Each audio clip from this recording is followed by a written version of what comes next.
Hi guys, welcome back to my channel. Today we're going to talk about how I transitioned from corporate to freelance. I just find it very timely to share this with you at this time of the month, considering that I also decided to transition to freelance, or like I was working on transitioning to freelance at exactly this month, a year ago today. So I wanted to share with you all that I did so that maybe you could pick up a thing or two about it. And yeah, let's start. So let me guess, if you've clicked this video, you're either planning to resign soon, just waiting for your 13th month before submitting your resignation letter, or perhaps you could be absent from work right now because you're just sick and tired of the toxic job and your toxic bosses, and you're just contemplating life. It's also possible that you're laughing out on memes on Googling how to be rich without going to work. So yeah, kidding aside, I know exactly how you feel because I used to be a corporate slave back then. I used to think of ways to earn without having to deal with toxic bosses, workmates, and an insane workload, right? Like it's just a workload that's literally draining the life out of me. A year ago, my life was completely different. I work 6 times a week. Yes, that's Monday to Saturday, 7 a.m. to 4 p.m. And yeah, that just gives me a day, just one day of rest, and then I go back to work again. And I also, what's an interesting thing about my job, my corporate job, was that um, it's open overtime. That means I am obliged to extend work hours for like 1 to 2 hours. So can you imagine the stress in corporate?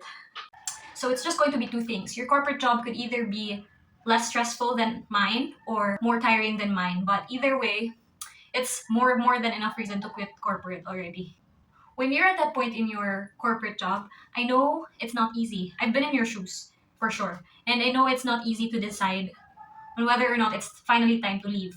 So I'm not saying you just go ahead and submit that resignation letter. I can't just barge in my boss's office and give my resignation letter because it's not how it works, sadly, in corporate. It's just not the reality for most of us, including me. Because, as much as I want to do it, I could not because I have to plan for it. I'm not that privileged to just leave a job right there. I'm also not that financially stable to just leave a job right away. For most of us, our corporate job is our only source of income, right?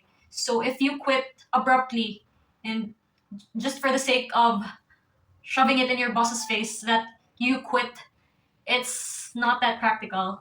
Resigning from corporate is not an overnight decision. Well, it took me 3 years before I could end my corporate job, right? So it's not an overnight decision and you will have to think through things. So I had my own process, I had my own way of doing it. This is what I call, yes, the transition itself, because this is what worked for me and I hope this will somehow help you, and I can only hope it will also work for you. So I was already 26 when I left the corporate world. I know I actually envy people who left corporate at 22, 23, but that's not the point here. And I know that we should not be comparing, but yeah, that's how old I was when I left corporate. I wish I left earlier. Yeah, but I had my own reasons. You may not be 26 right now. You may be younger, which is even better. It's just totally up to you. You just have to really plan the whole thing ahead. If I'm being straightforward and technical, I'm just gonna say the first step to transition from corporate to freelance is just to submit your resignation letter. But that's not how simple things are. So if I'm being thorough, the first step to transition from corporate to freelance is to 100% commit to resigning.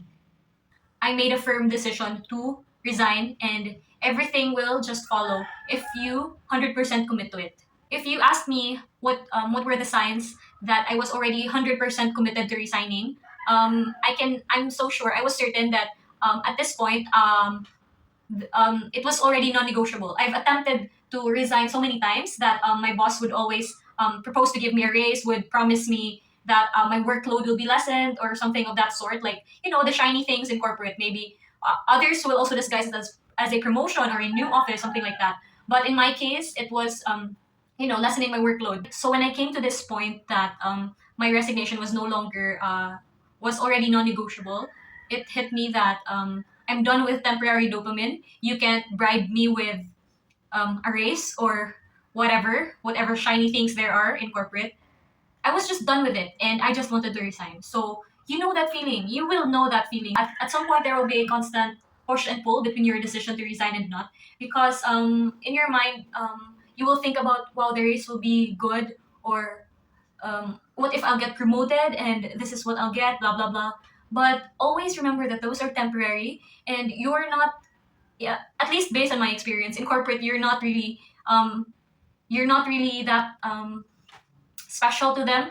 They won't care about retention that much, employee retention. That's what I mean. They won't care that much about employee retention. It's just that they're going to make you feel like you're 100% replaceable. When they promise you these things, that they're going to lessen your workload, but then just few days after or few weeks after, you're going to be swamped with work again, then there's no sense in staying, right? As cliche as this may sound, the first step is always the hardest, right? But when you're committed 100%, then there's no stopping you. So that's the first, that's number one, be committed to your decision to resign. And then number two is to map out what are the consequences that await. You have to map out what will happen if you quit your job. What will happen if you cut off your source of income? So that's pretty much obvious, right? When you cut your source of income, of course, you don't have money to spend on things, to pay your bills, to pay utilities, to buy whatever you want, or, all this stuff that involves money. Because, of course, basically, why are we working in the first place, right? So, yeah, that's how you map out the consequences. That's how you think of things here when you're already 100% committed to resign. And at that point, what I did was I just thought about all my expenses. How could I cover this one, this one, this one? I assessed my receivables, how much I was gonna receive until end of the year, including my how much I was gonna receive until end of the year, including my 13th month pay, my last pay, and my savings. So, um, part of mapping out the consequences is also mapping out your budget, your savings, and your expenses. So when you map out the consequences, this will fuel you to use your 13th month pay wisely, because that's your receivable. In my case, that was one of the receivables I was relying on until end of the year. I was gonna end my contract, my employment contract, December 31st. So at that point, I was compiling all my receivables so I can budget accordingly. I know there are those of you who won't be able to afford to resign right away because of heavy financial commitments, and you also have dependents. At this point, I know that I'm privileged enough not to have dependents or not to have anyone to spend on but myself. So this is what I'm also grateful for, and this is what helped me speed up my transition from corporate to freelance.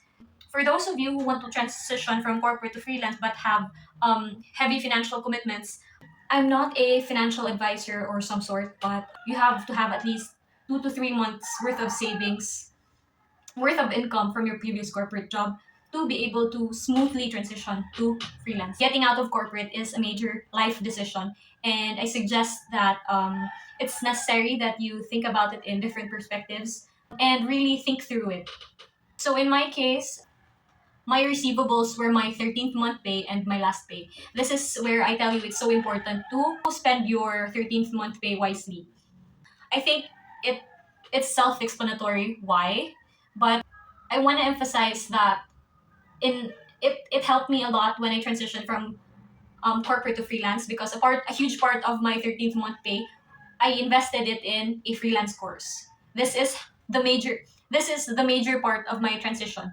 I invested while I was rendering around 1 to 2 months in corporate. I was already learning freelancing stuff. I was already learning skills because I invested in a course. Of course, because it came from your 13th month pay, you wouldn't want to waste what you invested on. You will also make time to learn the course, because the course itself will not help you transition smoothly from corporate to freelance. It's also work. It's a lot of taking action. So yeah, that's what I want to emphasize here also, that it's not just I will buy this course with this amount of money and done. I'm already in the freelancing world. I can do whatever I want. I'll have the money. No, it's not like that, and it definitely does not work that way. I'll talk about freelancing more, or what freelance work I do in my next videos. The reason I invested my 13th month pay in a freelancing course 3 months prior my end of contract date from my corporate job was that I didn't want to get out of corporate empty handed. Although you see so much information online and you know that you can just work on yourself and the research as well when it comes to freelancing, but I didn't want to have that anxiety on what to do. I don't want to get overwhelmed with it. So it just made so much sense to me to invest in the course. And thankfully, I got so much from it. And it was the greatest help I could have at that time of transition. And yeah, I'm nearing my first year of freelancing. I'll be it's by the end of this year. That's also the time I'll be exactly 1 year doing freelance work. I also wanted to emphasize that I need to learn freelancing principles, skills, and all the ropes prior my resignation because I wanted to earn from freelance as soon as possible. So depending on how much savings you have, I think there's always that pressure in me because I started working when I was 20 or 21. The moment you start earning, and you have bills to pay, it just doesn't end. Bills don't take a rest. They don't have holidays. They don't have breaks. They just keep coming. The older you get, the more they just blow up. So that's what I took with me also when I transitioned from corporate to freelance. Is that as soon as possible, I need to have a source of income from freelancing as soon as possible. And that source of income should be my clients. So that's it.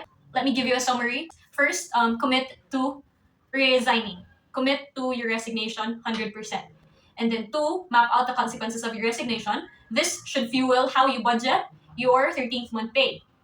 And then when you already have your 13th month pay budgeted, you budget not only your 13th month pay, but also but all your receivables. Like in my case, my last pay, I will still have to receive my last pay. And then aside from your receivables, you combine them with your savings and see how far you can last with that amount of money. How far you can last without income yet, because you will need time. In freelancing, you will need time. When you transition, of course, you will need time.